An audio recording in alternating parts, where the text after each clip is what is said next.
Where I come from, clowns don't bite people, says Matt, glaring down at me, with his arms crossed, like an asshole. Matt is in charge here. He's a rehabilitation specialist, which means he gets to sit around and berate me for my supposed crimes. Matt is short and fat, with pasty, doughy chins that droop down, covering his neck.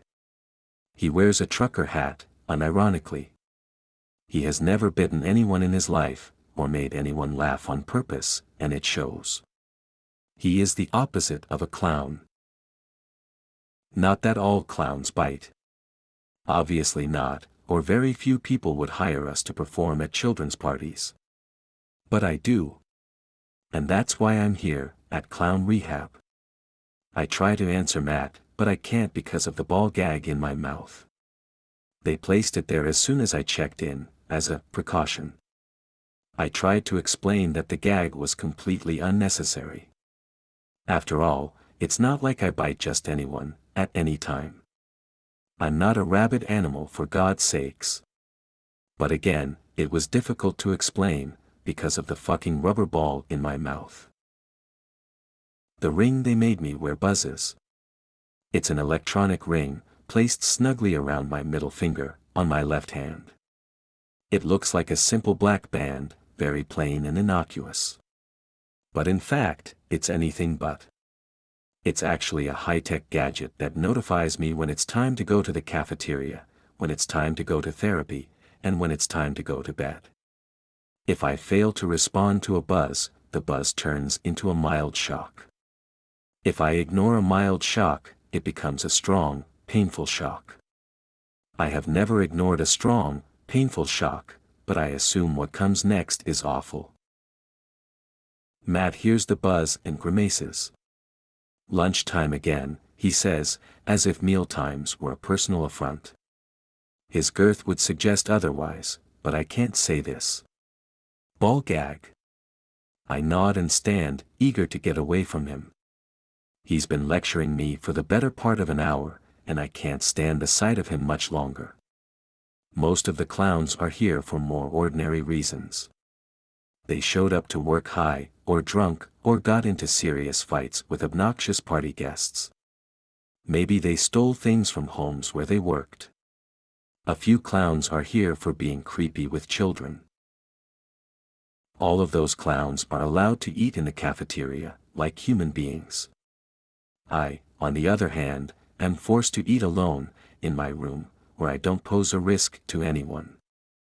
A guard removes my ball gag, while a second guard stands at the ready, holding a stun gun in case I start chomping. They escort me into my room, where my sad plastic tray awaits me.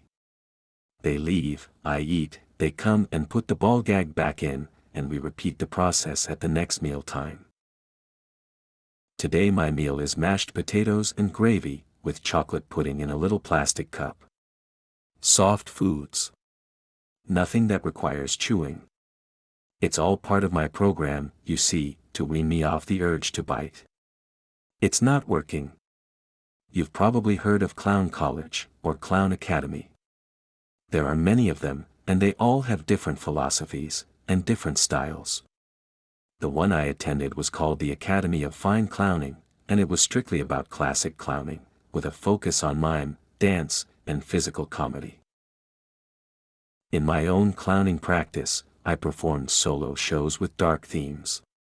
My stage name was Jaunty, and I wore a traditional black leotard, with white face paint. I was not a birthday party clown. I was not there to make you feel good. I was not your dancing monkey. I was an artist, and my job was to convey emotion. Which I did.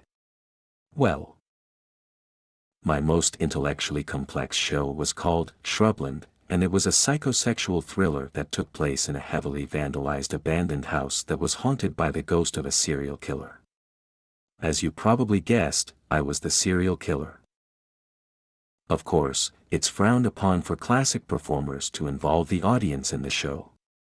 It's called Breaking the Fourth Wall, and it's strictly for hacks who don't understand art, and nasty attention whores. However, because of the brutal nature of my piece, I felt it was necessary to add a real element of danger, something to wake the audience up, to shock them out of their complacency. Hence, the biting. After lunch, we have mandatory clowning with kindness class, which is exactly what it sounds like. Matt, thank God, is absent from these proceedings. The teacher is a practicing clown named Lulu, who comes every day in full makeup, with a bright blue fright wig, reminiscent of Marge Simpson. Lulu is all about clowning with kindness. Lulu wants to bring smiles and hugs to the whole world. I very much want to bite Lulu. But I don't. Instead, I take my seat in the back of the grimly bland classroom, tightly gagged, alone in a sea of bozos and Timmies and Flopsies and Buddies. One of the most important things we can do as clowns is to make our clients smile. Let's all think of ways we can make people smile, says Lulu, demonstrating with her own garish, pink smile. We cannot steal from them, says Kiki, giving a side glance at a thieving clown sitting next to her. Great! Lulu says, and writes this on the whiteboard. The scent of institutional marker floats back and assaults my nostrils. We can read the room, says Bozo, with totally unearned confidence. After all, he is here for doing inappropriate things with bananas at a children's party.